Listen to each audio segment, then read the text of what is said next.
ਸਤਿ ਸ੍ਰੀ ਅਕਾਲ ਜੀ। Enjoy stories channel ਵਿੱਚ ਤੁਹਾਡਾ ਸਵਾਗਤ ਹੈ। ਸ਼ੁਰੂ ਕਰਦੇ ਹਾਂ ਅੱਜ ਦੀ ਕਹਾਣੀ। ਬੈਠਕ ਵਿੱਚ ਤਣਾਅ ਭਰੀ ਖਾਮੋਸ਼ੀ ਛਾ ਗਈ ਸੀ। ਸਾਰਿਆਂ ਦੀਆਂ ਨਜ਼ਰਾਂ ਹਰਭਜਨ ਜੀ ਦੇ ਚਿਹਰੇ ਤੇ ਕੁਝ ਲੱਭ ਰਹੀਆਂ ਸੀ, ਪਰ ਉਹਨਾਂ ਦਾ ਚਿਹਰਾ ਸਪਸ਼ਟ ਤੇ ਭਾਵਹੀਨ ਸੀ।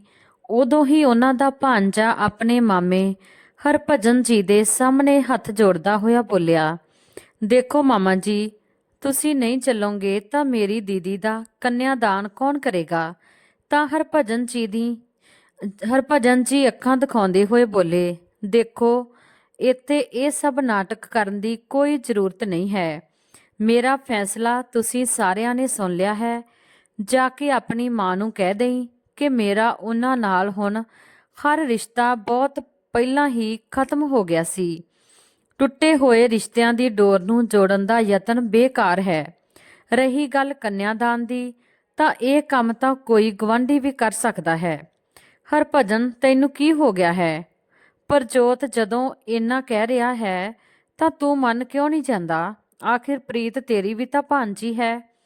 ਹਰਭਜਨ ਜੀ ਦੀ ਮਾਂ ਸੁਰਿੰਦਰ ਕੌਰ ਨੇ ਆਪਣੇ ਬੇਟੇ ਹਰਭਜਨ ਨੂੰ ਸਮਝਾਉਂਦੇ ਹੋਏ ਕਿਹਾ, ਤਾਂ ਹਰਭਜਨ ਗੁੱਸੇ ਵਿੱਚ ਬੋਲਿਆ, ਮਾਂ ਤੂੰ ਚੁੱਪ ਰਹਿ, ਤੂੰ ਜਾਣਾ ਹੈ ਤਾਂ ਜਾ, ਮੈਂ ਤੈਨੂੰ ਨਹੀਂ ਜਾਣ ਤੋਂ ਰੋਕਿਆ, ਪਰ ਮੈਨੂੰ ਨਾ ਕਹਿ ਮੈਂ ਉੱਥੇ ਨਹੀਂ ਜਾਊਂਗਾ। ਮੇਰੀ ਕੋਈ ਭੈਣ ਨਹੀਂ ਹੈ ਤੇ ਨਾ ਹੀ ਕੋਈ ਭਾਂਜੀ ਹੈ। ਹੁਣ ਚੁੱਪ ਵੀ ਕਰ। ਸੁਰਿੰਦਰ ਕੌਰ ਨੇ ਝਿੜਕਦੇ ਹੋਏ ਕਿਹਾ ਕਿ ਖੂਨ ਦੇ ਰਿਸ਼ਤੇ ਇਸ ਤਰ੍ਹਾਂ ਤੋੜਨ ਨਾਲ ਨਹੀਂ ਟੁੱਟਦੇ। ਤੈਨੂੰ ਭਾਂਜੀ ਦਾ ਕੰਨਿਆਦਾਨ ਕਰਨਾ ਪਵੇਗਾ। ਨਾਨਕੀ ਸ਼ੱਕ ਵਿੱਚ ਨਾਨਕੇ ਹੀ ਸੋਹਣੇ ਲੱਗਦੇ ਨੇ। ਮੈਂ ਨਹੀਂ ਜਾਊਂਗਾ ਮਾਂ, ਮੈਨੂੰ ਤਾਂ ਇਹੀ ਸਮਝ ਨਹੀਂ ਆਉਂਦਾ ਕਿ ਸਭ ਕੁਝ ਜਾਣਨ ਤੋਂ ਬਾਅਦ ਵੀ ਤੂੰ ਅਜਿਹਾ ਕਿਉਂ ਕਹਿ ਰਹੀ ਹੈ? ਬੇਟਾ, ਮੈਂ ਤਾਂ ਸਿਰਫ ਇੰਨਾ ਜਾਣਦੀ ਹਾਂ ਕਿ ਸੁਖਜੀਤ ਮੇਰੀ ਬੇਟੀ ਹੈ ਤੇ ਤੇਰੀ ਭੈਣ, ਤੇ ਤੈਨੂੰ ਉਸਨੇ ਆਪਣੀ ਬੇਟੀ ਦਾ ਕੰਨਿਆਦਾਨ ਕਰਨ ਦੇ ਲਈ ਬੁਲਾਇਆ ਹੈ। ਸੁਰਿੰਦਰ ਕੌਰ ਦੀ ਆਵਾਜ਼ ਵਿੱਚ ਪਰੇਸ਼ਾਨੀ ਤੇ ਚਿੰਤਾ ਸੀ। ਕਿਹੋ ਜਿਹਾ ਭਰਾ ਹੈ ਕਿ ਤੇਰੇ ਸੀਨੇ ਵਿੱਚ ਦਿਲ ਨਹੀਂ? ਇੱਕ ਛੋਟੀ ਜਿਹੀ ਗੱਲ ਨੂੰ ਸਾਲਾਂ ਤੋਂ ਆਪਣੇ ਸੀਨੇ ਨਾਲ ਲਾਈ ਬੈਠਾ ਹੈ। ਥੋੜੀ ਜਿਹੀ ਗੱਲ, ਹਰਭਜਨ ਸਿੰਘ ਚਿੜ ਕੇ ਬੋਲਿਆ। ਜਾਣ ਦੇ ਮਾਂ, ਕਿਉਂ ਮੇਰਾ ਮੂੰਹ ਖਲਵਾਉਣਾ ਚਾਹੁੰਦੀ ਹੈ? ਤੂੰ ਜੋ ਕਰਨਾ ਹੈ ਕਰ, ਪਰ ਮੈਨੂੰ ਮਜਬੂਰ ਨਾ ਕਰ। ਕਹਿ ਕੇ ਹਰਭਜਨ ਜੀ ਗੁੱਸੇ ਵਿੱਚ ਬਾਹਰ ਚਲੇ ਗਏ। ਤਾਂ ਸੁਰਿੰਦਰ ਕੌਰ ਨੇ ਇੱਕ ਠੰਡੀ ਸਾਹ ਭਰ ਕੇ ਚੁੱਪ ਹੋ ਕੇ ਰਹਿ ਗਈ। ਉਦੋਂ ਹੀ ਪ੍ਰਜੋਤ ਦਾ ਚਿਹਰਾ ਅਜਿਹਾ ਹੋ ਗਿਆ ਜਿਵੇਂ ਉਹ ਹੁਣੇ ਹੀ ਰੋ ਦੇਵੇਗਾ। ਸੁਰਿੰਦਰ ਕੌਰ ਉਸ ਨੂੰ ਦਿਲਾਸਾ ਦੇਣ ਲੱਗੀ ਤਾਂ ਉਹ ਸੱਚਮੁੱਚ ਹੀ ਸੁਰਿੰਦਰ ਕੌਰ ਦੇ ਮੋਢੇ ਤੇ ਸਿਰ ਰੱਖ ਕੇ ਫੁੱਟ ਪਿਆ ਤੇ ਰੋਣ ਲੱਗਿਆ। ਨਾਨੀ ਜੀ, ਅਜਿਹਾ ਕਿਉਂ ਹੋ ਰਿਹਾ ਹੈ ਕਿ ਮਾਮਾ ਜੀ ਸਾਨੂੰ ਕਦੇ ਮਾਫ ਨਹੀਂ ਕਰਨਗੇ? ਹੁਣ ਮੈਂ ਵਾਪਸ ਜਾ ਕੇ ਮਾਂ ਨੂੰ ਕੀ ਮੂੰਹ ਦਿਖਾਊਂਗਾ? ਉਹਨਾਂ ਨੇ ਤਾਂ ਪਹਿਲਾਂ ਹੀ ਸ਼ੰਕਾ ਜ਼ਾਹਿਰ ਕੀਤੀ ਸੀ, ਪਰ ਮੈਂ ਕਿਹਾ ਸੀ ਕਿ ਮੈਂ ਮਾਮਾ ਜੀ ਨੂੰ ਲੈ ਕੇ ਹੀ ਘਰੇ ਆਊਂਗਾ। ਧੀਰਜ ਰੱਖ ਬੇਟਾ, ਮੈਂ ਤੇਰੇ ਮਨ ਦੀ ਹਾਲਤ ਨੂੰ ਸਮਝਦੀ ਹਾਂ। ਕੀ ਕਹਾਂ ਇਸ ਹਰਭਜਨ ਨੂੰ? ਇਸ ਦੀ ਅਕਲ ਤੇ ਤਾਂ ਪੱਥਰ ਪੈ ਗਏ ਨੇ। ਆਪਣੀ ਹੀ ਭੈਣ ਨੂੰ ਆਪਣਾ ਦੁਸ਼ਮਣ ਸਮਝ ਬੈਠਾ ਹੈ। ਖੈਰ, ਤੂੰ ਚਿੰਤਾ ਨਾ ਕਰ। ਆਪਣੀ ਮਾਂ ਨੂੰ ਕਹੀਂ ਕਿ ਉਹ ਬੇਫਿਕਰ ਹੋ ਕੇ ਵਿਆਹ ਦੀ ਤਿਆਰੀ ਕਰੇ। ਸਭ ਕੁਝ ਠੀਕ ਹੋ ਜਾਵੇਗਾ। ਸੁਰਿੰਦਰ ਜੀ ਨੇ ਪ੍ਰਜੋਤ ਦੇ ਸਿਰ ਤੇ ਹੱਥ ਫੇਰਦੇ ਹੋਏ ਕਿਹਾ, ਕਿੰਨੀਆਂ ਉਮੀਦਾਂ ਲੈ ਕੇ ਪ੍ਰਜੋਤ ਇੱਥੇ ਆਇਆ ਸੀ ਤੇ ਕਿਸ ਤਰ੍ਹਾਂ ਨਿਰਾਸ਼ ਹੋ ਕੇ ਵਾਪਸ ਜਾ ਰਿਹਾ ਹੈ। ਸੁਰਿੰਦਰ ਕੌਰ ਨੇ ਉਸ ਨੂੰ ਇੱਕ ਆਸ ਬਣਾ ਦਿੱਤੀ ਸੀ, ਪਰ ਕੀ ਆਪਣੇ ਬੇਟੇ ਹਰਭਜਨ ਦੇ ਨਾਂ ਨੂੰ ਹਾਂ ਵਿੱਚ ਬਦਲ ਪਾਵੇਗੀ? ਸੋਚਦੇ ਹੋਏ ਸੁਰਿੰਦਰ ਜੀ ਉੱਥੇ ਆਪਣੇ ਸਿਰ ਨੂੰ ਫੜ ਕੇ ਬੈਠ ਗਈ। ਉਦੋਂ ਹੀ ਉਹਨਾਂ ਦੀ ਪੋਤੀ ਪਰਨੀਤ ਉੱਥੇ ਆਈ ਤੇ ਬੋਲੀ, ਦਾਦੀ, ਤੁਸੀਂ ਸਹੀ ਕਿਹਾ ਕਿ ਖੂਨ ਦੇ ਰਿਸ਼ਤੇ ਤੋੜਨ ਨਾਲ ਨਹੀਂ ਟੁੱਟਦੇ, ਪਰ ਕੀ ਪਾਪਾ ਇਸ ਗੱਲ ਨੂੰ ਨਹੀਂ ਸਮਝਦੇ? ਉਹ ਬਹੁਤ ਸਮਝਦੇ ਨੇ ਬੇਟੀ। ਤਾਂ ਕੀ ਇਹ ਉਹਨਾਂ ਦੇ ਅੰਦਰ ਦਾ ਹੰਕਾਰ ਹੈ, ਜਾਂ ਹੁਣ ਤੱਕ ਉਹ ਸਾਲਾਂ ਤੋਂ ਪਹਿਲਾਂ ਹੋਏ ਹਾਦਸੇ ਤੋਂ ਉੱਭਰ ਨਹੀਂ ਸਕੇ? ਸ਼ਾਇਦ ਦੋਨੇ ਹੀ ਗੱਲਾਂ ਨੇ ਬੇਟਾ। ਤੇਰੇ ਪਾਪਾ ਦੇ ਨਾਲ ਜੋ ਕੁਝ ਵੀ ਹੋਇਆ ਉਸ ਨੂੰ ਭੁੱਲਣਾ ਇੰਨਾ ਸੌਖਾ ਵੀ ਤਾਂ ਨਹੀਂ ਸੀ। ਹਾਂ, ਉਹ ਵੱਡਾ ਦਿਲ ਦਿਖਾ ਕੇ ਸਭ ਕੁਝ ਭੁਲਾਇਆ ਤਾਂ ਜਾ ਸਕਦਾ ਹੈ, ਪਰ ਇਹ ਨਹੀਂ ਹੋ ਸਕਿਆ। ਦਾਦੀ, ਮੈਨੂੰ ਤਾਂ ਕੁਝ ਯਾਦ ਨਹੀਂ ਅਜਿਹਾ ਕੀ ਹੋਇਆ ਸੀ। ਜੋ ਪਿਤਾ ਜੀ ਭੂਆ ਜੀ ਤੋਂ ਇੰਨੀ ਨਫ਼ਰਤ ਕਰਨ ਲੱਗੇ। ਤੂੰ ਨਹੀਂ ਜਾਣਦੀ ਬੇਟੀ, ਤੂੰ ਉਸ ਟਾਈਮ ਬਹੁਤ ਛੋਟੀ ਸੀ। ਤੇਰੇ ਫੁੱਫੜ ਜੀ ਬੇਕਸੂਰ ਸੀ, ਪਰ ਤੇਰੇ ਪਿਤਾ ਹਮੇਸ਼ਾ ਕਹਿੰਦੇ ਰਹੇ ਕਿ ਸਾਰਾ ਦੋਸ਼ ਉਹਨਾਂ ਦਾ ਹੀ ਸੀ। ਉਹਨਾਂ ਨੇ ਹੀ ਫਾਰਮ ਵਿੱਚ ਹੇਰਾਫੇਰੀ ਕੀਤੀ ਸੀ। ਦੋਸ਼ ਚਾਹੇ ਕਿਸੇ ਦਾ ਵੀ ਰਿਹਾ ਹੋਵੇ, ਸਜ਼ਾ ਦੋਨਾਂ ਨੂੰ ਹੀ ਭੁਗਤਣੀ ਹੈ। ਇੱਧਰ ਹਰਭਜਨ ਨੇ ਭੈਣ ਤੇ ਜੀਜੇ ਦਾ ਸਾਥ ਗਵਾਇਆ ਹੈ ਤੇ ਉਧਰ ਤੇਰੀ ਭੂਆ ਨੇ ਆਪਣੇ ਭਰਾ ਦਾ ਸਾਥ ਛੱਡਿਆ ਤੇ ਆਪਣੇ ਪਤੀ ਨੂੰ ਹਮੇਸ਼ਾ ਦੇ ਲਈ ਗਵਾ ਦਿੱਤਾ। ਵਿਚਾਰੀ ਨਿਰਦੋਸ਼ ਮੇਰੀ ਬੇਟੀ। ਸੁਖਜੀਤ ਦੋਨੇ ਹੀ ਪਾਸਿਆਂ ਤੋਂ ਦੁਖੀ ਹੋ ਗਈ। ਕਹਿੰਦੇ ਕਹਿੰਦੇ ਸੁਰਿੰਦਰ ਜੀ ਦੀਆਂ ਅੱਖਾਂ ਭਰ ਆਈਆਂ। ਤਾਂ ਪਰਨੀਤ ਬੋਲੀ, ਹੋਇਆ ਕੀ ਸੀ ਦਾਦੀ, ਦੱਸ ਨਾ। ਤਾਂ ਸੁਰਿੰਦਰ ਜੀ ਨੇ ਹੰਝੂ ਪੂੰਝਦੇ ਹੋਏ ਕਿਹਾ ਕਿ ਹੋਇਆ ਇਹ ਸੀ ਬੇਟੀ, ਤੇਰੇ ਤਾਇਆ ਜੀ ਤੇ ਤੇਰੇ ਪਾਪਾ ਨੇ ਮਿਲ ਕੇ ਇੱਕ ਫਾਰਮ ਖੋਲ੍ਹਿਆ ਸੀ, ਪਰ ਉਹਨਾਂ ਦੀ ਆਰਥਿਕ ਹਾਲਤ ਦੇ ਕਾਰਨ ਬਹੁਤ ਮੁਸ਼ਕਲਾਂ ਦਾ ਸਾਹਮਣਾ ਕਰਨਾ ਪੈ ਰਿਹਾ ਸੀ। ਤਾਂ ਉਸ ਸਮੇਂ ਤੇਰੇ ਫੁੱਫੜ ਜੀ ਨੇ ਆਪਣਾ ਕੁਝ ਪੈਸਾ ਫਾਰਮ ਵਿੱਚ ਲਗਾਉਣ ਦੀ ਇੱਛਾ ਜ਼ਾਹਿਰ ਕੀਤੀ। ਤਾਂ ਤੇਰੇ ਤਾਇਆ ਜੀ ਤੇ ਪਾਪਾ ਜੀ ਨੂੰ ਹੋਰ ਕੀ ਚਾਹੀਦਾ ਸੀ, ਤੇਰੇ ਫੁੱਫੜ ਜੀ ਨੂੰ ਵੀ ਉਸ ਵਿੱਚ ਸ਼ਾਮਲ ਕਰ ਲਿਆ ਤੇ ਇਸ ਤਰ੍ਹਾਂ ਸਾਂਝਾ ਕੰਮ ਸ਼ੁਰੂ ਹੋਇਆ। ਕੰਮ ਕੁਝ ਹੀ ਸਮੇਂ ਵਿੱਚ ਵਧੀਆ ਚੱਲ ਪਿਆ ਤੇ ਜ਼ਿਆਦਾ ਫੈਲਣ ਦੇ ਕਾਰਨ ਤਿੰਨਾਂ ਦੀ ਆਮਦਨ ਕਾਫੀ ਵੱਧ ਗਈ ਸੀ। ਆਫਿਸ ਦਾ ਜ਼ਿਆਦਾਤਰ ਕੰਮ ਤੇਰੇ ਫੁੱਫੜ ਜੀ ਹੀ ਸੰਭਾਲਦੇ ਸੀ ਤੇ ਤੇਰੇ ਪਾਪਾ ਜੀ ਤੇ ਤਾਇਆ ਜੀ ਬਾਹਰ ਦਾ ਕੰਮ ਦੇਖਦੇ ਸੀ। ਕੁੱਲ ਮਿਲਾ ਕੇ ਸਭ ਕੁਝ ਬਹੁਤ ਠੀਕ ਠਾਕ ਚੱਲ ਰਿਹਾ ਸੀ, ਪਰ ਅਚਾਨਕ ਹੀ ਕੁਝ ਅਜਿਹਾ ਹੋਇਆ ਜਿਸ ਦੀ ਕਿਸੇ ਨੇ ਕਲਪਨਾ ਵੀ ਨਹੀਂ ਕੀਤੀ ਸੀ। ਸਭ ਕੁਝ ਗੜਬੜ ਹੋ ਗਿਆ। ਅਚਾਨਕ ਹੀ ਫਾਰਮ ਵਿੱਚ ਲੱਖਾਂ ਦੀ ਹੇਰਾਫੇਰੀ ਦਾ ਮਾਮਲਾ ਸਾਹਮਣੇ ਆਇਆ, ਜਿਸ ਨੇ ਨਾ ਸਿਰਫ ਤਿੰਨਾਂ ਦੀ ਸਾਂਝੇਦਾਰੀ ਖਤਮ ਕਰ ਦਿੱਤੀ, ਬਲਕਿ ਫਾਰਮ ਦੀ ਬੁਨਿਆਦ ਤੱਕ ਹਿੱਲ ਗਈ। ਤੁਰੰਤ ਛਾਣਬੀਨ ਨਾਲ ਇੱਕ ਗੱਲ ਸਪਸ਼ਟ ਹੋ ਗਈ ਕਿ ਹੇਰਾਫੇਰੀ ਕਿਸੇ ਤਿੰਨਾਂ ਵਿੱਚੋਂ ਇੱਕ ਸਾਂਝੇਦਾਰ ਨੇ ਕੀਤੀ ਹੈ ਤੇ ਉਹ ਵੀ ਬੜੀ ਸਫਾਈ ਦੇ ਨਾਲ। ਸਾਰਿਆਂ ਦੀਆਂ ਅੱਖਾਂ ਵਿੱਚ ਧੂੜ ਪਾਉਂਦਾ ਰਿਹਾ। ਸਾਰੀਆਂ ਆਫਿਸ ਦੀਆਂ ਫਾਈਲਾਂ ਵਿੱਚ ਹੇਰਾਫੇਰੀ ਹੋਈ ਸੀ ਤੇ ਉਹ ਸਭ ਪਹਿਲਾਂ, ਯਾਨੀ ਕਿ ਸਾਰੇ ਦਸਤਾਵੇਜ਼ ਤੇਰੇ ਫੁੱਫੜ ਜੀ ਦੇ ਅਧਿਕਾਰ ਵਿੱਚ ਸੀ। ਆਖਿਰਕਾਰ ਸ਼ੱਕ ਦੀ ਪਹਿਲੀ ਉਂਗਲ ਉਹਨਾਂ ਤੇ ਹੀ ਉੱਠੀ। ਹਾਲਾਂਕਿ ਤੇਰੇ ਫੁੱਫੜ ਜੀ ਨੇ ਇਸ ਗੱਲ ਦਾ ਬਹੁਤ ਦੁੱਖ ਪ੍ਰਗਟ ਕੀਤਾ ਸੀ ਤੇ ਆਪਣੇ ਆਪ ਨੂੰ ਨਿਰਦੋਸ਼ ਠਹਿਰਾਇਆ ਸੀ, ਪਰ ਫਾਈਲਾਂ ਉਹਨਾਂ ਦੀ ਨਿਗਰਾਨੀ ਵਿੱਚ ਸੀ ਤਾਂ ਬਿਨਾਂ ਉਹਨਾਂ ਦੀ ਇਜਾਜ਼ਤ ਜਾਂ ਜਾਣਕਾਰੀ ਦੇ ਕੋਈ ਵੀ ਉਹਨਾਂ ਦਸਤਾਵੇਜ਼ਾਂ ਨੂੰ ਛੇੜਛਾੜ ਨਹੀਂ ਕਰ ਸਕਦਾ ਸੀ, ਹੇਰਾਫੇਰੀ ਨਹੀਂ ਕਰ ਸਕਦਾ ਸੀ। ਪਰ ਜਾਲੀ ਦਸਤਾਵੇਜ਼ਾਂ ਤੇ ਫਰਜ਼ੀ ਬਿੱਲਾਂ ਨੇ ਤੇਰੇ ਫੁੱਫੜ ਜੀ ਨੂੰ ਪੂਰੀ ਤਰ੍ਹਾਂ ਸ਼ੱਕ ਦੇ ਘੇਰੇ ਵਿੱਚ ਲਿਆ ਕੇ ਖੜਾ ਕਰ ਦਿੱਤਾ ਸੀ। ਸਵਾਲ ਇਹ ਸੀ ਕਿ ਜੇ ਉਹਨਾਂ ਨੇ ਹੇਰਾਫੇਰੀ ਨਹੀਂ ਕੀਤੀ ਹੁੰਦੀ ਤਾਂ ਫਿਰ ਕਿਸ ਨੇ ਕੀਤੀ ਸੀ।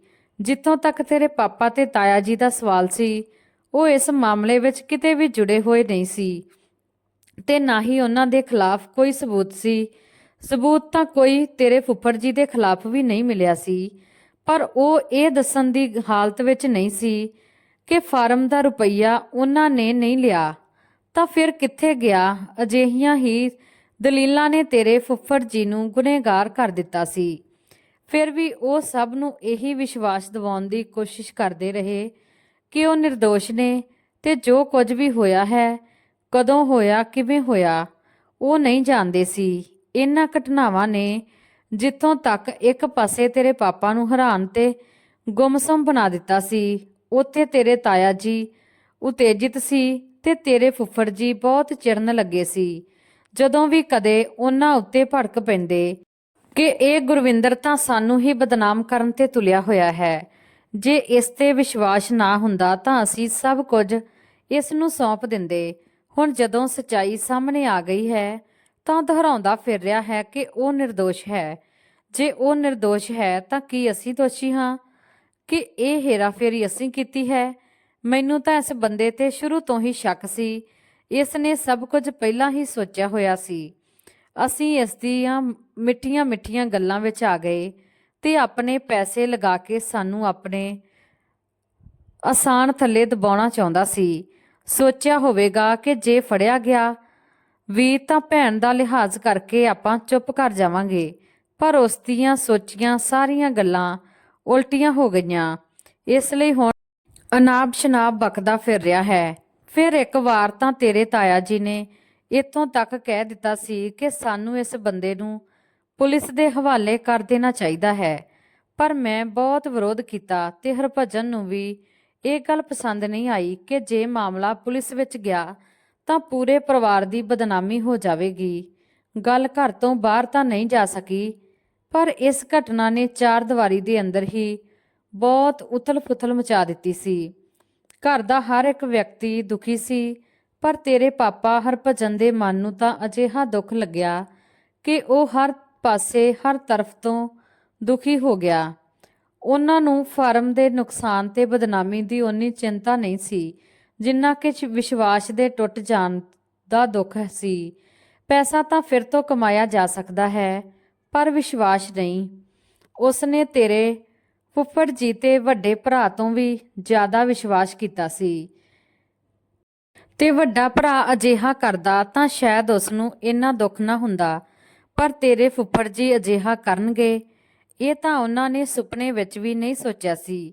ਉਧਰ ਤੇਰੇ ਫੁੱਫੜ ਜੀ ਵੀ ਘੱਟ ਨਾਰਾਜ਼ ਨਹੀਂ ਸੀ। ਉਹ ਕਿਸੇ ਨੂੰ ਵੀ ਆਪਣੀ ਨੇਕ ਨੀਤ ਦਾ ਵਿਸ਼ਵਾਸ ਨਹੀਂ ਦਿਵਾ ਸਕੇ। ਦੁਖੀ ਹੋ ਕੇ ਉਹਨਾਂ ਨੇ ਇਹ ਜਗ੍ਹਾ, ਇਹ ਸ਼ਹਿਰ ਹੀ ਛੱਡ ਦੇਣ ਦਾ ਫੈਸਲਾ ਕਰ ਲਿਆ। ਇੱਥੇ ਬਦਨਾਮੀ ਦੇ ਸਿਵਾ ਹੁਣ ਰੱਖਿਆ ਹੀ ਕੀ ਸੀ। ਆਪਣੇ ਭਰਾਏ ਹੋ ਗਏ।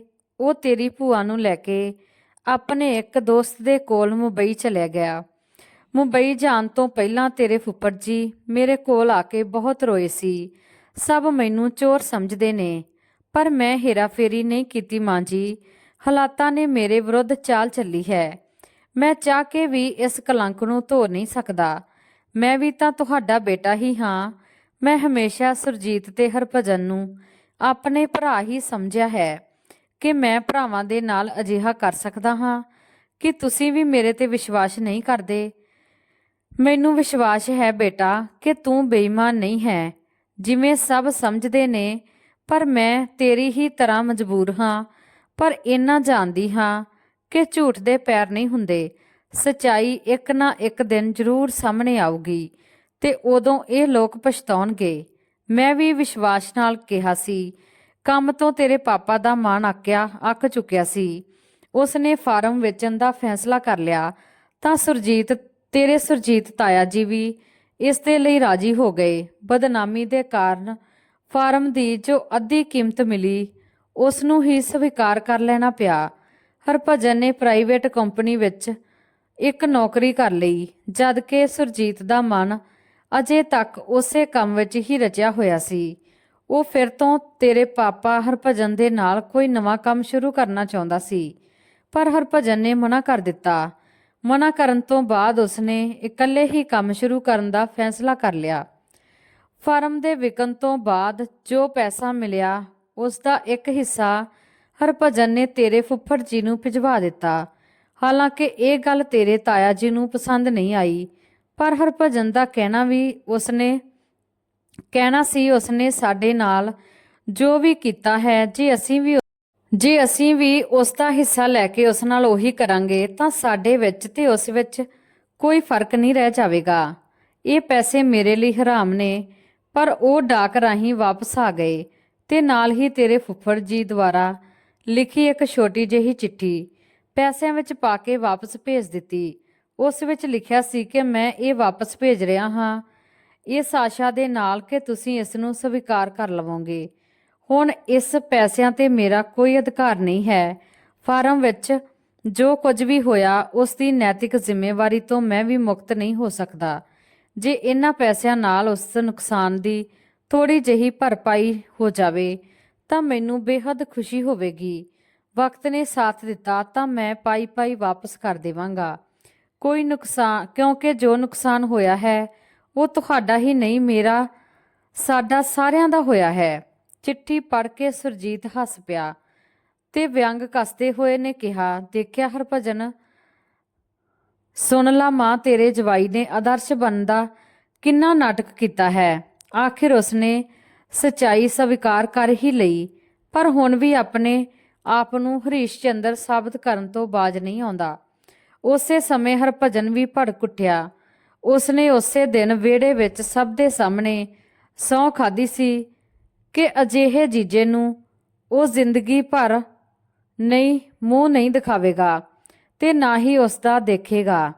ਨਾ ਹੀ ਅਜਿਹਾ ਕਿਸੇ ਵਿਅਕਤੀ ਨਾਲ ਕੋਈ ਸੰਬੰਧ ਰੱਖੂੰਗਾ ਜੋ ਉਸ ਵਿਅਕਤੀ ਨਾਲ ਜੁੜਿਆ ਹੋਵੇਗਾ, ਫਿਰ ਚਾਹੇ ਉਹ ਉਸ ਦੀ ਭੈਣ ਹੀ ਕਿਉਂ ਨਾ ਹੋਵੇ। ਉਸ ਤੋਂ ਬਾਅਦ ਤੋਂ ਹੀ ਹਰਭਜਨ ਨੇ ਕਦੇ ਤੇਰੇ ਫੁੱਫੜ ਜੀ ਦਾ ਮੂੰਹ ਨਹੀਂ ਦੇਖਿਆ। ਉਹ ਇਹ ਵੀ ਭੁੱਲ ਗਿਆ ਸੀ ਕਿ ਉਸ ਦੀ ਕੋਈ ਆਪਣੀ ਭੈਣ ਵੀ ਹੈ। ਉਸਨੇ ਕਦੇ ਵੀ ਇਹ ਜਾਣਨ ਦੀ ਕੋਸ਼ਿਸ਼ ਨਹੀਂ ਕੀਤੀ ਕਿ ਉਸ ਦੀ ਭੈਣ ਸੁਖਜੀਤ ਕਿੱਥੇ ਹੈ, ਕਿਸ ਹਾਲਤ ਵਿੱਚ ਹੈ। ਇੱਧਰ ਤੇਰੇ ਤਾਇਆ ਜੀ ਸੁਰਜੀਤ ਨੇ ਬਿਲਕੁਲ ਹੀ ਨਵੇਂ ਖੇਤਰ ਵਿੱਚ ਹੱਥ ਪਾਇਆ ਹੈ ਤੇ ਸਫਲ ਹੋ ਗਿਆ। ਜਿਵੇਂ ਜਿਵੇਂ ਸੰਪਤੀ ਵਧੀ, ਉਹ ਖੁਦ ਤੇ ਉਸ ਦਾ ਪਰਿਵਾਰ ਨਵੀਂ ਸੋਚ ਵਾਲਾ ਹੁੰਦਾ ਗਿਆ। ਜਦੋਂ ਉਸ ਨੂੰ ਇਹ ਘਰ ਪੁਰਾਣਾ ਨਜ਼ਰ ਆਉਣ ਲੱਗਿਆ ਤਾਂ ਉਸਨੇ ਸ਼ਹਿਰ ਵਿੱਚ ਇੱਕ ਘਰ ਖਰੀਦ ਲਿਆ ਤੇ ਆਪਣੇ ਪਰਿਵਾਰ ਨੂੰ ਲੈ ਕੇ ਉੱਥੇ ਚਲਾ ਗਿਆ। ਇਸ ਦੌਰਾਨ ਬਹੁਤ ਕੁਝ ਬਦਲ ਗਿਆ। ਸਭ ਲੋਕ ਆਪਣੀ ਆਪਣੀ ਜ਼ਿੰਦਗੀ ਵਿੱਚ ਇਸ ਤਰ੍ਹਾਂ ਬਿਜੀ ਹੋ ਗਏ ਕਿ ਗੁਜ਼ਰੇ ਸਾਲਾਂ ਵਿੱਚ ਕਿਸੇ ਨੂੰ ਵੀ ਤੇਰੀ ਭੂਆ ਦੀ ਯਾਦ ਨਹੀਂ ਆਈ। ਹਰਭਜਨ ਨੇ ਆਪਣੀ ਭੈਣ ਨਾਲ ਸਾਰੇ ਸੰਬੰਧ ਤੋੜ ਲਏ ਸੀ, ਪਰ ਮੈਂ ਨਹੀਂ। ਇਸ ਵਜ੍ਹਾ ਨਾਲ ਹਰਭਜਨ ਮੇਰੇ ਨਾਲ ਵੀ ਨਾਰਾਜ਼ ਹੋਣ ਲੱਗਿਆ ਤੇ ਸ਼ਾਇਦ ਇਸ ਲਈ ਮੈਂ ਵੀ ਤੇਰੀ ਭੂਆ ਦੇ ਪ੍ਰਤੀ ਆਪਣੀਆਂ ਭਾਵਨਾਵਾਂ ਦਾ ਖੁੱਲ੍ਹ ਕੇ ਵਿਚਾਰ ਨਹੀਂ ਕਰ ਸਕੀ। ਮੈਨੂੰ ਹਮੇਸ਼ਾ ਬੇਟੇ ਦੀ ਨਾਰਾਜ਼ਗੀ ਦਾ ਡਰ ਰਿਹਾ, ਪਰ ਮੈਂ ਬਰਾਬਰ ਤੇਰੀ ਭੂਆ ਦੀ ਖੋਜ ਖਬਰ ਲੈਂਦੀ ਰਹੀ। ਤੇਰੀ ਭੂਆ ਨੂੰ ਆਪਣੇ ਭਰਾਵਾਂ ਤੋਂ ਇੱਕ ਹੀ ਸ਼ਿਕਾਇਤ ਸੀ ਕਿ ਉਹਨਾਂ ਨੇ ਮਾਮਲੇ ਦੀ ਗਹਿਰਾਈ ਕੀਤੇ ਬਿਨਾਂ ਹੀ ਬਹੁਤ ਛੇਤੀ ਫੈਸਲਾ ਕਰ ਲਿਆ। ਜੇ ਇਮਾਨਦਾਰੀ ਤੇ ਸੱਚਾਈ ਜਾਣਨ ਦੀ ਕੋਸ਼ਿਸ਼ ਕੀਤੀ ਹੁੰਦੀ ਤਾਂ ਅਜਿਹਾ ਨਾ ਹੁੰਦਾ ਤੇ ਨਾ ਹੀ ਉਸਦੇ ਪਤੀ ਇਸ ਤਰ੍ਹਾਂ ਟੁੱਟਦੇ। ਤੇਰੀ ਭੂਆ ਦੇ ਪੱਤਰਾਂ ਤੋਂ ਹੀ ਮੈਨੂੰ ਟਾਈਮ ਤੇ ਸਾਰੀਆਂ ਗੱਲਾਂ ਦਾ ਪਤਾ ਲੱਗਦਾ ਰਿਹਾ। ਤੇਰੇ ਫੁੱਫੜ ਜੀ ਉਸੇ ਗਮ ਦੀ ਵਜ੍ਹਾ ਨਾਲ ਬਿਮਾਰ ਰਹਿਣ ਲੱਗੇ ਤੇ ਇੱਕ ਦਿਨ ਉਸੇ ਹਾਲਤ ਵਿੱਚ ਇਸ ਦੁਨੀਆ ਤੋਂ ਚੱਲ ਵਸੇ। ਤੇਰੇ ਫੁੱਫੜ ਜੀ ਕੀ ਗਏ, ਤੇਰੀ ਭੂਆ ਦੀ ਤਾਂ ਦੁਨੀਆ ਹੀ ਉੱਜੜ ਗਈ। ਮੈਂ ਉਸ ਟਾਈਮ ਆਪਣੇ ਆਪ ਨੂੰ ਰੋਕ ਨਾ ਸਕੀ ਤੇ ਉਹਨਾਂ ਦੁੱਖਾਂ ਦੇ ਪਲਾਂ ਵਿੱਚ ਆਪਣੀ ਧੀ ਦੇ ਹੰਝੂ ਪੂੰਝਣ ਉਸ ਦੇ ਕੋਲ ਜਾ ਪਹੁੰਚੀ। ਜਾਣ ਤੋਂ ਪਹਿਲਾਂ ਮੈਂ ਹਰਭਜਨ ਨੂੰ ਪਹਿਲੀ ਵਾਰ ਕਿਹਾ ਸੀ ਕਿ ਜਿਸ ਨੂੰ ਤੂੰ ਆਪਣਾ ਵੈਰੀ ਸਮਝਦਾ ਸੀ ਉਹ ਤਾਂ ਚਲਾ ਗਿਆ। ਹੁਣ ਤੂੰ ਕਿਉਂ ਆਕੜ ਕੇ ਬੈਠਾ ਹੈ? ਚੱਲ ਕੇ ਆਪਣੀ ਭੈਣ ਨੂੰ ਹੌਸਲਾ ਦੇ। ਪਰ ਹਰਭਜਨ ਇੱਕਦਮ ਸਖਤ ਤੇ ਪੱਥਰ ਦਿਲ ਹੋ ਗਿਆ। ਉਸਨੇ ਮੇਰੀਆਂ ਸਾਰੀਆਂ ਗੱਲਾਂ ਦਾ ਕੋਈ ਅਸਰ ਨਾ ਹੋਇਆ। ਇਸ ਤੋਂ ਬਾਅਦ ਤੇਰੇ ਤਾਇਆ ਜੀ ਨੂੰ ਵੀ ਕੁਝ ਕਹਿਣ ਦਾ ਹੌਸਲਾ ਨਹੀਂ ਹੋਇਆ ਮੇਰਾ, ਕਿਉਂਕਿ ਉਹ ਤਾਂ ਪਹਿਲਾਂ ਹੀ ਆਪਣੀ ਭੈਣ ਨੂੰ ਦੁਸ਼ਮਣ ਸਮਝ ਬੈਠਿਆ ਸੀ। ਤੇਰੀ ਭੂਆ ਨੇ ਭਰਾਵਾਂ ਦੇ ਨਾਂ ਆਉਣ ਤੇ ਕੋਈ ਪ੍ਰਤੀਕਿਰਿਆ ਨਹੀਂ ਕੀਤੀ। ਉਸਨੇ ਸਾਰੇ ਦੁੱਖਾਂ ਨੂੰ ਪੀ ਕੇ ਖੁਦ ਨੂੰ ਸਖਤ ਬਣਾ ਲਿਆ। ਪਤੀ ਦੀ ਮੌਤ ਤੇ ਉਹ ਨਾ ਰੋਈ ਨਾ ਚੀਕੀ, ਬਲਕਿ ਆਪਣੇ ਬੁੱਢੇ ਸਹੁਰੇ ਤੇ ਬੱਚਿਆਂ ਨੂੰ ਹੌਸਲਾ ਦਿੰਦੀ ਰਹੀ ਤੇ ਉਹਨਾਂ ਦੇ ਸਹਿਯੋਗ ਨਾਲ ਸਾਰੇ ਕੰਮ ਨਿਪਟਾਏ। ਕਿਉਂਕਿ ਜੇ ਉਹ ਟੁੱਟ ਜਾਂਦੀ ਹੈ ਤਾਂ ਬੁੱਢੇ ਸਹੁਰੇ ਤੇ ਮਾਸੂਮ ਬੱਚਿਆਂ ਦਾ ਕੀ ਹੁੰਦਾ। ਤੇਰੇ ਫੁੱਫੜ ਜੀ ਦੇ ਜਾਣ ਤੋਂ ਬਾਅਦ ਤੇਰੀ ਭੂਆ ਦੇ ਲਈ ਇੰਨੇ ਵੱਡੇ ਸ਼ਹਿਰ ਵਿੱਚ ਰਹਿਣਾ ਸੰਭਵ ਨਹੀਂ ਸੀ, ਤਾਂ ਉਹ ਆਪਣੇ ਬੱਚਿਆਂ ਨੂੰ ਲੈ ਕੇ ਆਪਣੇ ਸਹੁਰੇ ਦੇ ਨਾਲ ਪਿੰਡ ਵਾਪਸ ਚਲੀ ਆਈ, ਜਿੱਥੇ ਉਹਨਾਂ ਦਾ ਪੁਰਾਣਾ ਮਕਾਨ ਸੀ ਤੇ ਥੋੜੀ ਬਹੁਤ ਖੇਤੀਬਾੜੀ ਵੀ ਸੀ। ਪਰਨੀਤ ਨੇ ਪੁੱਛਿਆ, ਤਾਂ ਦਾਦੀ ਤਾਊ ਜੀ ਦੀ ਮੌਤ ਤੇ ਤਾਂ ਭੂਆ ਆਈ ਸੀ? ਪਰਨੀਤ ਨੇ ਪੁੱਛਿਆ ਤਾਂ ਸੁਰਿੰਦਰ ਕੌਰ ਬੋਲੀ, ਹਾਂ ਬੇਟੀ। ਜਿਵੇਂ ਹੀ ਉਸਨੂੰ ਤੇਰੇ ਤਾਇਆ ਜੀ ਦੀ ਮੌਤ ਦਾ ਪਤਾ ਲੱਗਿਆ ਤਾਂ ਉਹ ਖੁਦ ਨੂੰ ਰੋਕ ਨਾ ਸਕੀ। ਭਰਾ ਭਲਾ ਹੀ ਆਪਣੀ ਭੈਣ ਨੂੰ ਦੁਸ਼ਮਣ ਸਮਝ ਬੈਠਣ, ਪਰ ਤੇਰੀ ਭੂਆ ਨੇ ਕਦੇ ਵੀ ਆਪਣੇ ਭਰਾਵਾਂ ਨੂੰ ਬਗਾਨਾ ਨਹੀਂ ਸਮਝਿਆ। ਹੁਣ ਵੀ ਉਸਨੇ ਤਾਂ ਆਪਣੀ ਬੇਟੀ ਪ੍ਰੀਤ ਦੇ ਵਿਆਹ ਵਿੱਚ ਆਪਣੇ ਭਰਾ ਨੂੰ ਇੰਨੀ ਉਮੀਦ ਨਾਲ ਬੁਲਾਇਆ ਹੈ, ਤਾਂ ਹੁਣ ਵੀ ਤੇਰੇ ਪਾਪਾ ਦਾ ਮਨ ਨਹੀਂ ਪਸੀਜ ਰਿਹਾ ਕਿ ਨਫ਼ਰਤ ਦੀ ਅੱਗ ਇਨਸਾਨ ਦੇ ਸਾਰੇ ਰਿਸ਼ਤਿਆਂ ਭਾਵਨਾਵਾਂ ਨੂੰ ਜਲਾ ਕੇ ਰੱਖ ਦਿੰਦੀ ਹੈ। ਕਹਿ ਕੇ ਸੁਰਿੰਦਰ ਕੌਰ ਫੁੱਟ ਕੇ ਰੋਣ ਲੱਗੀ ਤਾਂ ਉਹਨਾਂ ਦੀ ਪੋਤੀ ਪਰਨੀਤ ਉਹਨਾਂ ਨੂੰ ਚੁੱਪ ਕਰਾਉਂਦੇ ਹੋਏ ਕਹਿਣ ਲੱਗੀ, ਦਾਦੀ ਅਸੀਂ ਸਾਰੇ ਮਿਲ ਕੇ ਪਾਪਾ ਨੂੰ ਸਮਝਾਵਾਂਗੇ। ਨਹੀਂ ਬੇਟੀ, ਹਰਭਜਨ ਕੁਝ ਸਮਝਣ ਨੂੰ ਤਿਆਰ ਨਹੀਂ ਹੈ ਤਾਂ ਕਿਸ ਨੂੰ ਸਮਝਾਵਾਂਗੇ?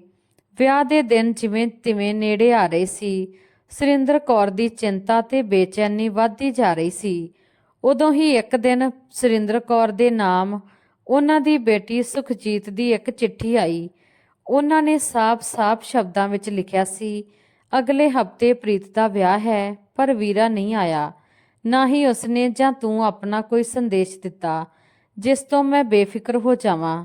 ਮੈਂ ਜਾਣਦੀ ਹਾਂ ਮਾਂ ਕਿ ਤੂੰ ਵੀਰੇ ਨੂੰ ਮਨਾਉਣ ਦੀ ਕੋਈ ਕਸਰ ਨਹੀਂ ਛੱਡੀ ਹੋਵੇਗੀ, ਪਰ ਇਸ ਵਾਰ ਵੀ ਹਮੇਸ਼ਾ ਦੀ ਤਰ੍ਹਾਂ ਮੇਰੀ ਝੋਲੀ ਵਿੱਚ ਵੀਰੇ ਦੀ ਨਫ਼ਰਤ ਹੀ ਆਈ ਹੈ। ਮੰਨਿਆ ਕਿ ਮੈਂ ਵੀਰੇ ਦੇ ਸੁਭਾਅ ਤੋਂ ਜਾਣੂ ਹਾਂ, ਜਾਣਦੀ ਹਾਂ ਕਿ ਕੋਈ ਉਹਨਾਂ ਦੇ ਫੈਸਲੇ ਨੂੰ ਨਹੀਂ ਬਦਲ ਸਕਦਾ, ਪਰ ਮੈਂ ਵੀ ਉਹਨਾਂ ਦੀ ਹੀ ਭੈਣ ਹਾਂ। ਆਪਣੇ ਫੈਸਲੇ ਤੇ ਅੜੇ ਰਹਿਣਾ ਮੈਨੂੰ ਵੀ ਆਉਂਦਾ ਹੈ। ਮੈਂ ਫੈਸਲਾ ਕੀਤਾ ਹੈ ਕਿ ਪ੍ਰੀਤ ਦਾ ਕੰਨਿਆਦਾਨ ਵੀਰੇ ਦੇ ਹੱਥਾਂ ਤੋਂ ਹੀ ਹੋਵੇਗਾ। ਗੱਲ ਸਿਰਫ ਪਰੰਪਰਾ ਦੀ ਨਹੀਂ ਹੈ, ਬਲਕਿ ਇੱਕ ਭੈਣ ਤੇ ਪਿਆਰ ਤੇ ਭਾਂਜੀ ਦੇ ਅਧਿਕਾਰ ਦੀ ਹੈ। ਮੈਂ ਆਪਣਾ ਫੈਸਲਾ ਬਦਲ ਨਹੀਂ ਸਕਦੀ। ਜੇ ਵੀਰਾ ਨਾ ਆਇਆ ਤਾਂ ਪ੍ਰੀਤ ਦਾ ਵਿਆਹ ਰੁਕ ਜਾਵੇਗਾ, ਟੁੱਟ ਵੀ ਜਾਵੇਗਾ ਤਾਂ ਵੀ ਕੋਈ ਗਮ ਨਹੀਂ। ਚਿੱਠੀ ਪੜ੍ਹ ਕੇ ਸੁਰਿੰਦਰ ਕੌਰ ਇੱਕਦਮ ਚੁੱਪ ਹੋ ਗਈ। ਇਹ ਸੁਖਜੀਤ ਨੇ ਕਿਹੋ ਜਿਹਾ ਫੈਸਲਾ ਕਰ ਲਿਆ ਕਿ ਉਸ ਨੂੰ ਆਪਣੀ ਬੇਟੀ ਦੇ ਭਵਿੱਖ ਦੀ ਕੋਈ ਚਿੰਤਾ ਨਹੀਂ। ਸੁਰਿੰਦਰ ਕੌਰ ਦੇ ਮਨ ਵਿੱਚ ਤਰ੍ਹਾਂ ਦੀਆਂ ਸੋਚਾਂ ਸੋਚਣ ਲੱਗੀ ਤੇ ਦੁਖੀ ਹੋਣ ਲੱਗੀ। ਆਖਿਰ ਹੁਣ ਕੀ ਹੋਊਗਾ ਸੋਚ ਕੇ ਸੁਰਿੰਦਰ ਕੌਰ ਦੁਖੀ ਹੋ ਜਾਂਦੀ ਹੈ ਕਿ ਮੇਰੀ ਬੇਟੀ ਸੁਖਜੀਤ ਅੱਜ ਤੱਕ ਚੁੱਪਚਾਪ ਭਰਾਵਾਂ ਦੀ ਨਫ਼ਰਤ ਸਹਿੰਦੀ ਰਹੀ, ਉਹਨਾਂ ਦੇ ਖਿਲਾਫ ਮੂੰਹ ਤੋਂ ਇੱਕ ਸ਼ਬਦ ਵੀ ਨਹੀਂ ਕੱਢਿਆ। ਅੱਜ ਪਹਿਲੀ ਵਾਰ ਉਸਨੇ ਭਰਾਵਾਂ ਤੋਂ ਕੁਝ ਮੰਗਿਆ ਹੈ। ਪਤਾ ਨਹੀਂ ਕਿੰਨੇ ਸਾਲਾਂ ਬਾਅਦ ਉਸਦੇ ਜੀਵਨ ਵਿੱਚ ਉਹ ਪਲ ਆਇਆ ਹੈ ਜਦੋਂ ਉਹ ਸਭ ਦੀ ਤਰ੍ਹਾਂ ਮੁਸਕਰਾਉਣਾ ਚਾਹੁੰਦੀ ਹੈ, ਪਰ ਤੇਰਾ ਪਿਓ ਉਸਦੇ ਬੁੱਲਾਂ ਦੀ ਮੁਸਕਾਨ ਵੀ ਖੋਹ ਲੈਣਾ ਚਾਹੁੰਦਾ ਹੈ। ਪਰ ਹੁਣ ਅਜਿਹਾ ਨਹੀਂ ਹੋਵੇਗਾ। ਕੋਲ ਬੈਠੀ ਪੋਤੀ ਪਰਨੀਤ ਨੂੰ ਵੀ ਸੁਰਿੰਦਰ ਜੀ ਨੇ ਜੱਫੀ ਪਾ ਲਈ। ਸ਼ਾਮ ਨੂੰ ਜਦੋਂ ਹਰਭਜਨ ਘਰੇ ਆਇਆ ਤਾਂ ਸੁਰਿੰਦਰ ਜੀ ਨੇ ਆਪਣੀ ਬੇਟੀ ਦਾ ਪੱਤਰ ਲਿਆ ਕੇ ਉਸ ਦੇ ਸਾਹਮਣੇ ਰੱਖ ਦਿੱਤਾ। ਹਰਭਜਨ ਨੇ ਇੱਕ ਨਜ਼ਰ ਪਾ ਕੇ ਮੂੰਹ ਫੇਰ ਲਿਆ ਤਾਂ ਸੁਰਿੰਦਰ ਕੌਰ ਨੇ ਝਿੜਕ ਕੇ ਕਿਹਾ, ਪੂਰੀ ਚਿੱਠੀ ਪੜ੍ਹ ਹਰਭਜਨ। ਤਾਂ ਹਰਭਜਨ ਨੇ ਅੱਖਾਂ ਕੱਢਦੇ ਹੋਏ ਚਿੱਠੀ ਚੱਕੀ ਤੇ ਪੜ੍ਹਨ ਲੱਗਿਆ। ਥੋੜੀ ਦੇਰ ਬਾਅਦ ਬੋਲਿਆ, ਮੈਂ ਕੀ ਕਰਾਂ ਮਾਂ, ਮੈਂ ਤੈਨੂੰ ਪਹਿਲਾਂ ਵੀ ਕਹਿ ਚੁੱਕਿਆ ਹਾਂ ਕਿ ਮੈਂ ਉੱਥੇ ਨਹੀਂ ਜਾਊਂਗਾ, ਚਾਹੇ ਪ੍ਰੀਤ ਦਾ ਵਿਆਹ ਹੋਵੇ ਜਾਂ ਨਾ ਹੋਵੇ। ਵਾਹ ਬੇਟੇ, ਪਰ ਮੈਂ ਅਜਿਹਾ ਨਹੀਂ ਹੋਣ ਦੇਵਾਂਗੀ। ਮੈਂ ਅੱਜ ਤੱਕ ਤੇਰੀ ਹਰ ਗੱਲ ਨੂੰ ਚੁੱਪਚਾਪ ਸਹਿੰਦੀ ਰਹੀ। ਤੁਹਾਡੇ ਦੋਨਾਂ ਭਰਾਵਾਂ ਦੇ ਕਾਰਨ ਸੁਖਜੀਤ ਦਾ ਤਾਂ ਜੀਵਨ ਬਰਬਾਦ ਹੋ ਹੀ ਗਿਆ ਹੈ, ਪਰ ਮੈਂ ਪ੍ਰੀਤ ਦੀ ਜ਼ਿੰਦਗੀ ਨਰਕ ਨਹੀਂ ਹੋਣ ਦੇਵਾਂਗੀ। ਸੁਰਿੰਦਰ ਜੀ ਦਾ ਗਲਾ ਭਰ ਗਿਆ। ਤੇਰੀ ਜਿੱਦ ਨੇ ਅੱਜ ਮੈਨੂੰ ਉਹ ਸਭ ਕਹਿਣ ਤੇ ਮਜਬੂਰ ਕਰ ਦਿੱਤਾ ਹੈ ਜਿਸ ਨੂੰ ਮੈਂ ਕਹਿਣਾ ਨਹੀਂ ਚਾਹੁੰਦੀ। ਮੈਂ ਕਦੇ ਸੋਚਿਆ ਵੀ ਨਹੀਂ ਸੀ ਕਿ ਜਿਸ ਬੇਟੇ ਦੇ ਜਿਉਂਦੇ ਜੀ ਉਸਦੇ ਅਪਰਾਧ ਤੇ ਪਰਦਾ ਪਾਉਂਦੀ ਰਹੀ, ਅੱਜ ਉਸਦੇ ਜਾਣ ਤੋਂ ਬਾਅਦ ਮੈਨੂੰ ਇਹ ਸਭ ਕਹਿਣਾ ਪਊਗਾ। ਪਰ ਹੁਣ ਮੈਂ ਚੁੱਪਚਾਪ ਨਹੀਂ ਰਹਿ ਸਕਦੀ। ਸੁਣ ਰਿਹਾ ਹਰਭਜਨ, ਫਾਰਮ ਵਿੱਚ ਹੇਰਾਫੇਰੀ ਤੇਰੇ ਜੀਜਾ ਜੀ ਨੇ ਨਹੀਂ ਕੀਤੀ ਸੀ, ਬਲਕਿ ਤੇਰੇ ਸਕੇ ਭਰਾ ਨੇ ਸੁਰਜੀਤ ਨੇ ਕੀਤੀ ਸੀ। ਇਹ ਸੁਣਦੇ ਹੀ ਹਰਭਜਨ ਖੁੱਲੀਆਂ ਅੱਖਾਂ ਨਾਲ ਸੁਰਿੰਦਰ ਕੌਰ ਵੱਲ ਦੇਖਣ ਲੱਗਿਆ। ਨਹੀਂ ਮਾਂ, ਇਹ ਨਹੀਂ ਹੋ ਸਕਦਾ। ਸੁਰਿੰਦਰ ਜੀ ਦੁਖੀ ਹੋ ਕੇ ਬੋਲੀ, ਪਰ ਸੱਚ ਇਹੀ ਹੈ ਬੇਟਾ ਕਿ ਮੈਂ ਤੈਨੂੰ ਝੂਠ ਬੋਲੂੰਗੀ ਕਿ ਕੋਈ ਮਾਂ ਆਪਣੇ ਮਰੇ ਹੋਏ ਬੇਟੇ ਦੇ ਇਸ ਤਰ੍ਹਾਂ ਦਾ ਝੂਠਾ ਇਲਜ਼ਾਮ ਲਗਾ ਸਕਦੀ ਹੈ? ਬੋਲ, ਜਵਾਬ ਦੇ। ਨਹੀਂ ਮਾਂ, ਪਰ ਇਹ ਸਭ ਤੈਨੂੰ ਕਿਵੇਂ ਪਤਾ ਲੱਗਿਆ? ਸ਼ਾਇਦ ਮੈਂ ਵੀ ਤੇਰੇ ਵਾਂਗੂ ਹਨੇਰੇ ਵਿੱਚ ਰਹਿੰਦੀ ਤੇ ਮੈਂ ਝੂਠ ਨੂੰ ਸੱਚ ਮੰਨ ਲੈਂਦੀ, ਪਰ ਮੈਨੂੰ ਸ਼ੁਰੂ ਤੋਂ ਹੀ ਸੱਚਾਈ ਦਾ ਪਤਾ ਲੱਗ ਗਿਆ ਸੀ। ਇੱਕ ਦਿਨ ਵੱਡੀ ਨੂੰ ਸੁਰਜੀਤ ਨੂੰ ਕਹਿ ਰਹੀ ਸੀ ਕਿ ਸੁਣੋ ਜੀ, ਤੁਸੀਂ ਤਾਂ ਫਾਰਮ ਵਿੱਚ ਹੇਰਾਫੇਰੀ ਕਰਕੇ ਬਹੁਤ ਪੈਸੇ ਕਮਾ ਲਏ ਤੇ ਕਿਸੇ ਨੂੰ ਪਤਾ ਵੀ ਨਹੀਂ ਲੱਗਿਆ। ਤਾਂ ਸੁਰਜੀਤ ਨੇ ਵੱਡੀ ਬਹੂ ਨੂੰ ਕਿਹਾ ਕਿ ਕਿਵੇਂ ਪਤਾ ਲੱਗਦਾ, ਇਸ ਲਈ ਤਾਂ ਮੈਂ ਆਫਿਸ ਦਾ ਕੰਮ ਜੀਜਾ ਜੀ ਨੂੰ ਦਿੱਤਾ ਸੀ ਤਾਂ ਕਿ ਸ਼ੱਕ ਦੀ ਉਂਗਲ ਉਹਨਾਂ ਉੱਤੇ ਉੱਠੇ। ਮੇਰੇ ਉੱਤੇ ਕੋਈ ਸ਼ੱਕ ਨਹੀਂ ਕਰੇਗਾ। ਸੁਰਿੰਦਰ ਕੌਰ ਅੱਗੇ ਕੁਝ ਦੱਸਦੀ ਉਸ ਤੋਂ ਪਹਿਲਾਂ ਹੀ ਹਰਭਜਨ ਬੋਲ ਪਿਆ, ਤਾਂ ਤੂੰ ਮੈਨੂੰ ਇਹ ਗੱਲ ਪਹਿਲਾਂ ਕਿਉਂ ਨਹੀਂ ਦੱਸੀ? ਮਾਂ ਕਿਵੇਂ ਦੱਸਦੀ? ਬੇਟਾ, ਮੈਂ ਜਾਣਦੀ ਹਾਂ ਕਿ ਸਚਾਈ ਸਾਹਮਣੇ ਆਉਣ ਤੋਂ ਬਾਅਦ ਤੁਸੀਂ ਦੋਵੇਂ ਇੱਕ ਦੂਜੇ ਦੇ ਦੁਸ਼ਮਣ ਬਣ ਜਾਓਗੇ ਤੇ ਮੈਂ ਆਪਣੇ ਜਿਉਂਦੇ ਜੀ ਇਸ ਗੱਲ ਨੂੰ ਕਿਵੇਂ ਬਰਦਾਸ਼ਤ ਕਰ ਸਕਦੀ ਸੀ। ਪਰ ਦੂਜੇ ਪਾਸੇ ਮੈਂ ਇਹ ਵੀ ਨਹੀਂ ਜਾਣਦੀ ਸੀ ਕਿ ਬੇਕਸੂਰ ਜਵਾਈ ਨੂੰ ਅਪਰਾਧੀ ਕਿਹਾ ਜਾਵੇ ਤੇ ਤੁਸੀਂ ਸਾਰੇ ਉਸ ਨੂੰ ਨਫ਼ਰਤ ਕਰੋ। ਪਰ ਦੋਨੇ ਗੱਲਾਂ ਨਹੀਂ ਹੋ ਸਕਦੀਆਂ ਸੀ। ਮੈਨੂੰ ਇੱਕ ਦਾ ਚੁਣਾਵ ਕਰਨਾ ਸੀ। ਮੈਂ ਬਹੁਤ ਵਾਰ ਕੋਸ਼ਿਸ਼ ਕੀਤੀ ਕਿ ਸੱਚਾਈ ਦੱਸ ਦੇਵਾਂ, ਪਰ ਹਰ ਵਾਰ ਮੇਰੀ ਜ਼ੁਬਾਨ ਲੜਖੜਾ ਗਈ। ਮੈਂ ਕੁਝ ਨਹੀਂ ਕਰ ਸਕੀ ਤੇ ਉਦੋਂ ਹੀ ਆਪਣੇ ਸੀਨੇ ਵਿੱਚ ਇੱਕ ਭਾਰਾ ਬੋਝ ਲੈ ਕੇ ਜਿਉਂ ਰਹੀ ਸੀ। ਕਹਿੰਦੇ ਕਹਿੰਦੇ ਸੁਰਿੰਦਰ ਕੌਰ ਦੀਆਂ ਅੱਖਾਂ ਵਿੱਚੋਂ ਹੰਝੂ ਵਹਿਣ ਲੱਗੇ। ਮਾਂ, ਇਹ ਤੂੰ ਚੰਗਾ ਨਹੀਂ ਕੀਤਾ। ਤੇਰੀ ਚੁੱਪੀ ਨੇ ਬਹੁਤ ਵੱਡਾ ਅਨਰਥ ਕਰ ਦਿੱਤਾ। ਹਰਭਜਨ ਦੋਨੇ ਹੱਥਾਂ ਨਾਲ ਆਪਣਾ ਸਿਰ ਫੜ ਕੇ ਮੰਜੇ ਤੇ ਬੈਠ ਗਿਆ। ਹੁਣ ਤੱਕ ਮੈਂ ਕੀ ਕਰਦਾ ਰਿਹਾ? ਆਪਣੀ ਭੈਣ ਦੇ ਨਾਲ ਕਿਸ ਤਰ੍ਹਾਂ ਦਾ ਨਿਆਂ ਕਰਦਾ ਰਿਹਾ? ਮੈਂ ਗੁਨੇਗਾਰ ਹਾਂ, ਹੱਤਿਆਰਾ ਹਾਂ। ਮੈਂ ਆਪਣੀ ਭੈਣ ਦਾ ਸੁਹਾਗ ਉਜਾੜ ਦਿੱਤਾ ਹੈ, ਉਸ ਨੂੰ ਘਰ ਤੋਂ ਬੇਘਰ ਕਰ ਦਿੱਤਾ। ਮੈਂ ਆਪਣੇ ਆਪ ਨੂੰ ਕਦੇ ਮਾਫ ਨਹੀਂ ਕਰ ਸਕੂੰਗਾ। ਹਰਭਜਨ ਇੰਨਾ ਕਹਿ ਕੇ ਫੁੱਟ-ਫੁੱਟ ਕੇ ਰੋਣ ਲੱਗਿਆ। ਥੋੜੀ ਦੇਰ ਬਾਅਦ ਜਦੋਂ ਉਹਨਾਂ ਦੇ ਹੰਝੂਆਂ ਦਾ ਦਰਿਆ ਰੁਕਿਆ ਤਾਂ ਸੁਰਿੰਦਰ ਜੀ ਨੇ ਹਰਭਜਨ ਨੂੰ ਸਮਝਾਉਂਦੇ ਹੋਏ ਕਿਹਾ, ਨਹੀਂ ਬੇਟਾ, ਇਸ ਤਰ੍ਹਾਂ ਆਪਣੇ ਆਪ ਨੂੰ ਦੋਸ਼ੀ ਬਣ ਕੇ ਸਜ਼ਾ ਨਾ ਦੇ। ਦੋਸ਼ ਕਿਸੇ ਇੱਕ ਦਾ ਨਹੀਂ, ਸਾਡਾ ਸਾਰਿਆਂ ਦਾ ਹੈ। ਉਹ ਟਾਈਮ ਹੀ ਕੁਝ ਅਜਿਹਾ ਸੀ, ਅਸੀਂ ਸਾਰੇ ਹਾਲਾਤਾਂ ਦੇ ਸ਼ਿਕਾਰ ਹੋ ਗਏ ਸੀ। ਪਰ ਹੁਣ ਇਹ ਸਮਾਂ ਆਪਣੀਆਂ ਗਲਤੀਆਂ ਤੇ ਰੋਣ ਦਾ ਨਹੀਂ, ਬਲਕਿ ਉਹਨਾਂ ਨੂੰ ਸੁਧਾਰਨ ਦਾ ਹੈ। ਬੇਟਾ, ਅਜੇ ਵੀ ਬਹੁਤ ਕੁਝ ਅਜਿਹਾ ਹੈ ਜੋ ਤੂੰ ਸਵਾਰ ਸਕਦਾ ਹੈ। ਸੁਰਿੰਦਰ ਜੀ ਦੀਆਂ ਗੱਲਾਂ ਨੇ ਹਰਭਜਨ ਦੇ ਮਨ ਨੂੰ ਅਜਿਹਾ ਹੌਸਲਾ ਦਿੱਤਾ ਕਿ ਉਹ ਉੱਠ ਕੇ ਖੜਾ ਹੋਇਆ ਤੇ ਆਪਣੇ ਬੇਟੇ ਰਜਿੰਦਰ ਨੂੰ ਕਿਹਾ, ਰਜਿੰਦਰ, ਤੂੰ ਹੁਣੇ ਟੈਕਸੀ ਬੁੱਕ ਕਰਵਾ। ਆਪਾਂ ਸਾਰੇ ਇਸੇ ਸਮੇਂ ਦੀਦੀ ਦੇ ਕੋਲ ਜਾ ਰਹੇ ਹਾਂ। ਫਿਰ ਥੋੜੀ ਦੇਰ ਰੁਕ ਕੇ ਬੋਲਣ ਲੱਗੇ, ਪਰ ਮਾਂ, ਦੀਦੀ ਮੈਨੂੰ ਮਾਫ ਤਾਂ ਕਰ ਦੇਵੇਗੀ ਨਾ? ਹਾਂ ਬੇਟਾ, ਉਸ ਦਾ ਮਨ ਬਹੁਤ ਵੱਡਾ ਹੈ। ਉਹ ਨਾ ਸਿਰਫ ਤੈਨੂੰ ਮਾਫ ਕਰੂਗੀ, ਬਲਕਿ ਤੇਰੀ ਉਹੀ ਛੋਟੀ ਭੈਣ ਬਣ ਜਾਵੇਗੀ। ਜਿਵੇਂ ਬਚਪਨ ਵਿੱਚ ਤੁਸੀਂ ਰਹਿੰਦੇ ਸੀ, ਉਸੇ ਤਰ੍ਹਾਂ ਹੋ ਜਾਵੇਗੀ। ਸੁਰਿੰਦਰ ਜੀ ਨੇ ਕਿਹਾ ਤਾਂ ਸਾਰੇ ਹੱਸ ਪਏ ਤੇ ਹੁਣ ਸਾਰੇ ਵਿਆਹ ਵਿੱਚ ਜਾਣ ਦੇ ਲਈ ਤਿਆਰ ਹੋ ਰਹੇ ਸੀ। ਆਖਿਰ ਅੱਜ ਭੈਣ ਭਰਾ ਦੇ ਵਿੱਚ ਸਾਲਾਂ ਤੋਂ ਪਈ ਨਫ਼ਰਤ ਤੇ ਗਲਤਫਹਿਮੀ ਦੀ ਕੰਧ ਡਿੱਗ ਗਈ ਸੀ। ਦੋਸਤੋ, ਇਹ ਸੀ ਜੀ ਆਪਣੀ ਅੱਜ ਦੀ ਕਹਾਣੀ। ਜੇਕਰ ਤੁਹਾਨੂੰ ਕਹਾਣੀ ਵਧੀਆ ਲੱਗੀ ਤਾਂ ਲਾਈਕ, ਸ਼ੇਅਰ, ਕਮੈਂਟ ਜ਼ਰੂਰ ਕਰਨਾ ਤੇ ਚੈਨਲ ਨੂੰ ਸਬਸਕ੍ਰਾਈਬ ਕਰਨਾ ਕਦੇ ਨਾ ਭੁੱਲਣਾ। ਕਹਾਣੀ ਸੁਣਨ ਦੇ ਲਈ ਤੁਹਾਡਾ ਬਹੁਤ ਬਹੁਤ ਧੰਨਵਾਦ। ਮਿਲਦੇ ਹਾਂ ਕਿਸੇ ਨਵੀਂ ਕਹਾਣੀ ਦੇ ਨਾਲ। ਤਦ ਤੱਕ ਲਈ ਸਤਿ ਸ੍ਰੀ ਅਕਾਲ ਜੀ।